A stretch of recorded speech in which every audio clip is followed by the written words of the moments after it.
लोक शिष्टमंडळांची भेट घेतली आहे, काय नेमका प्रस्ताव दिला आहे? मी आत्ताच मुंबई काँग्रेसतर्फे मुंबई महानगरपालिकेची निवडणूक ही स्वतंत्रपणे लढवण्याचा आम्ही जो निर्णय घेतला होता आणि त्या अनुषंगानं जे समविचारी पक्ष आहे, जे लोकशाही, संविधानिक मूल्य आणि महाराष्ट्राच्या पुरोगामित्वावरती विश्वास ठेवणारे आहेत, त्यांना सगळ्यांना बरोबर घेऊन जाण्याची आमची भूमिका ही राहील असंही आम्ही जाहीर करण्यात आलं होतं.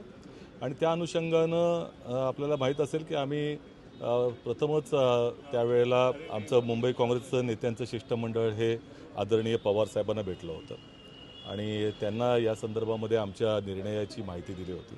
आज राष्ट्रवादी काँग्रेस पक्षातर्फे, शरद पवार पक्षातर्फे राष्ट्रवादी काँग्रेसचं शिष्टमंडळ आम्हाला भेटायला आलेलं आहे.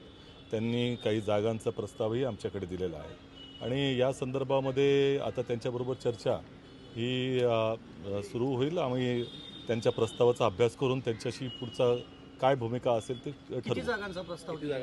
या संदर्भामध्ये मला असं वाटतं की राष्ट्रवादी काँग्रेसचे जे शिष्टमंडळ आहे ते सांगतील. परंतु आज प्रथमतःच ते आले, आमच्याशी भेटलेले आहेत आणि एकंदर जागांचा काही त्यांनी प्रस्ताव दिलेला आहे. आम्ही याच्या संदर्भामध्ये त्यांना सांगितलेलं आहे की आम्हाला थोडा अभ्यासाला वेळ द्यावा, कारण काही कशा पद्धतीनं आपल्याला हे करता येऊ शकेल की या संदर्भामध्ये आम्ही थोडा अभ्यास करू आणि पुन्हा भेटू. पण एकीकडे काँग्रेसची वंचितसोबत चर्चा सुरू आहे, दुसरीकडे राष्ट्रवादी शरद पवार सुरू आहे, तीनही एकत्र येणं शक्य नाही. या संदर्भामध्ये निश्चितपणे आम्ही याची चर्चा करत आहोत. अजून त्या आघाडीला मूर्त स्वरूप कसं येईल ते पुढं पाहू. परंतु प्रश्न असा आहे की या संदर्भामध्ये आम्ही जी पावलं उचलत आहोत की समविचारी पक्षांबरोबर एकत्र जाण्याचं, त्याला आम्ही जी साथ घातलेली त्याला प्रतिसाद मिळतो, याच्याबद्दल आमच्या मनामध्ये समाधान आहे. वंचित सोबत तुमची बैठक नेमकी कुठपर्यंत आली, चर्चा कुठपर्यंत झाली, जागांचा काही फॉर्म्युला ठरतो? या संदर्भामध्ये आमची चर्चा सकारात्मक सुरू आहे आणि फार पुढे गेलेली देखील आहे. लवकरच त्यांच्याकडनंही प्रतिसादाची अपेक्षा, आम्ही त्यांच्याकडे काही प्रस्ताव पाठवलेला आहे आणि कसा त्यांच्याकडनं आम्हाला त्याचा प्रतिसाद मिळतो याच्यावरती ते अवलंबून आहे. पण लवकरच त्याचा निर्णय होण्याची शक्यता आहे. पुन्हा एकदा भेट होण्याची शक्यता आहे राष्ट्रवादीच्या नेत्यांशी आणि तुमची? या संदर्भामध्ये आम्ही चर्चेचं आत्ता पहिलंच पाऊल त्यांनी उचललेलं आहे. थोडा अभ्यासाला आम्हाला वेळ द्यावा अशा तऱ्हेची आम्ही त्यांना विनंती केलेली आहे. मुंबई काँग्रेसने उत्तर भारतीयांसाठी जाहीरनामा जो आहे तो प्रसिद्ध केला आहे. छटपूजा असेल, इतर काही विविध गोष्टी आहेत, रिक्षा चालक असेल, त्याचा समावेश.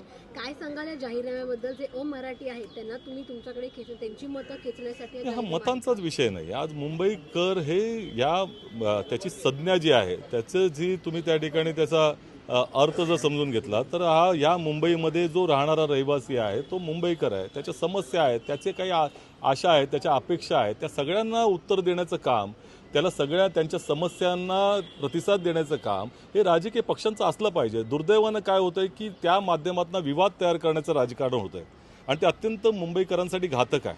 जातीपातीच्या संदर्भामध्ये असेल, धर्माच्या नावावरती असेल, प्रांताच्या नावावर असेल, भाषेच्या नावावरती हे सगळे विवाद नको आहेत. आपल्याला मुंबईकरांच्या आशा, आकांक्षा, त्यांच्या अपेक्षा यांना काय उत्तर देणार आहोत ही जबाबदारी आहे आणि त्या दृष्टिकोनातून विवाद नको, विकास हवा या संकल्पनेमधनं मुंबई काँग्रेस चाललेली आहे आणि त्या अनुषंगाने आम्ही निवडणूक लढवणार आहोत.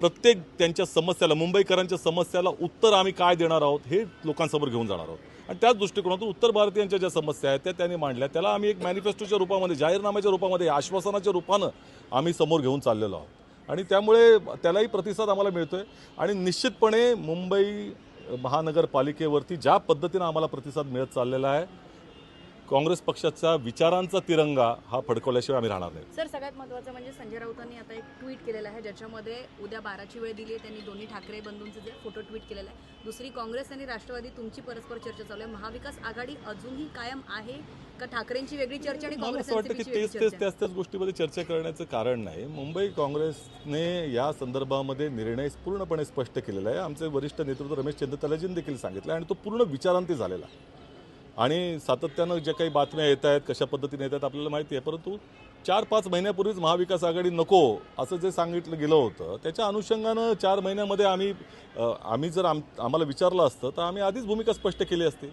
काँग्रेस पक्षाची कुठल्याही हिंसाचाराच्या संदर्भामध्ये असेल, कुठल्याही विवादाच्या संदर्भामध्ये असेल, भेद निर्माण करण्याच्या राजकारणाला आम्ही ठामपणे विरोध केलेला आहे आणि महाराष्ट्र नवनिर्माण सेनेच्या 2006 पासून आम्ही विरोध करतो त्यांच्या कार्यपद्धतीला.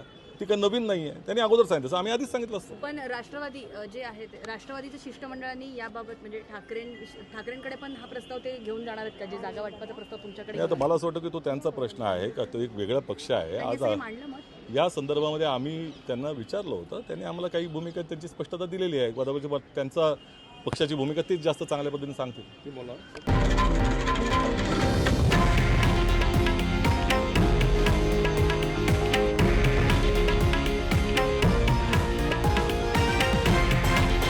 हे आहे देशातील नंबर 1 न्यूज नेटवर्क आणि आपण पाहत आहात TV9 मराठी, एकमेव.